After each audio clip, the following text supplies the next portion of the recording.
खुलुमबाय गोजोन फुंबिलिनि गासैबो बड'लेण्ड बुब्लिनि अनसायगिरिफोरखौ बरायग्रोबाय। दिनै 8 आगस्ट बृहस्पतिबारनि फानजामुथिखौ फरायथिनो लादों आं उदांस्रि मोसाहारि।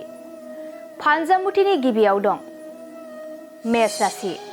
समाजनि मोजां हाबा मावनानै मुं गोसारगोन, बयजोंबो अनसायजागोन, मोजां सान। बृष राशि। गावनि लोगोजों मानिबा जाहोनाव नांलायनाय सोमजिगोन, सोमोन्दो नागारलायनाय जागोन। मिथुन राशि। नोंथांनि देहायाव सानाय सुनाय सोमजिगोन, सावस्रिखौ जोबोरैनो लोरबां मोनगोन। कर्कट राशि। बायदि मोजां हाबा मावनो खाबु मोनगोन, गोसोआ गोजोननाय मोनगोन। सिंह राशि। गुबुना नोंथांखौ मावनो लानाय खामानियाव हेंथा होगोन, खामानिफोरा जाफुंनाय नङा। कन्या राशि। नोंथाङा दिनै जेबो मावनो दांनो गोसो जानाय नङा, आरामै थाबाय थानो गोसो जागोन। तुला राशि। मानिबा जाहोनाव नोंथाङा गुबुनजों अपमान खालामजागोन, दुखु दाहाजोंनो साना बारलांगोन।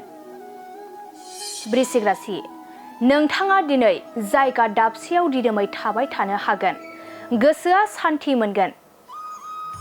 धनु राशि।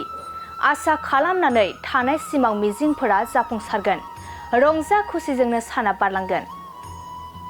मकर राशि। लामा दावबायनाय समाव खैफोद सोमजिगोन, सांग्राङै थानाया गाहाम जागोन। कुम्भ राशि। खामानिफोरा मावब्लाबो जोबस्रांनाय नङा, देहाखौ जोबोरैनो खस्थ' मोनगोन। मीन राशि। रांखावरि आरजिनानै लानो हागोन, बेफार फालांगियाव मुलाम्फा जागोन, मोजां सान।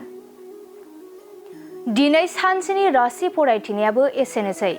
आसा खालामो नोंथांनि दिनैनि साना मोजाङै मोजां थांगोन, बेखौ बड'लेण्ड बुब्लि नखरनिफ्राय मिजिंथिबाय। गोजोन्थों। मोनसे फोसावथाय नोंथांमोननि थाखाय मोनसे गोजोनथाव खौरां लानानै फैदों।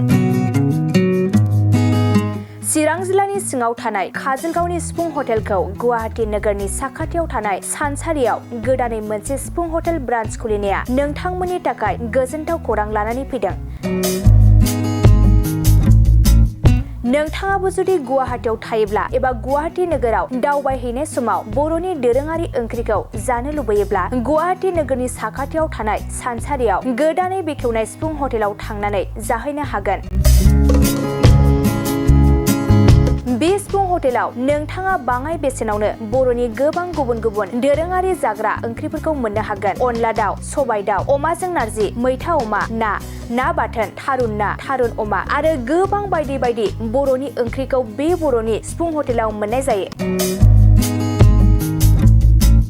सोरबाफोर जुदि बे सिफुं हटेलाव बर'नि संनाय खावनायखौ जानो थाखाय सिगांग्रो अर्डार हरनोब्ला नैबे 9864747796 9954772037 जामबुं नम्बराव कल खालामनानै बुकिं खालामहरनो हागोन।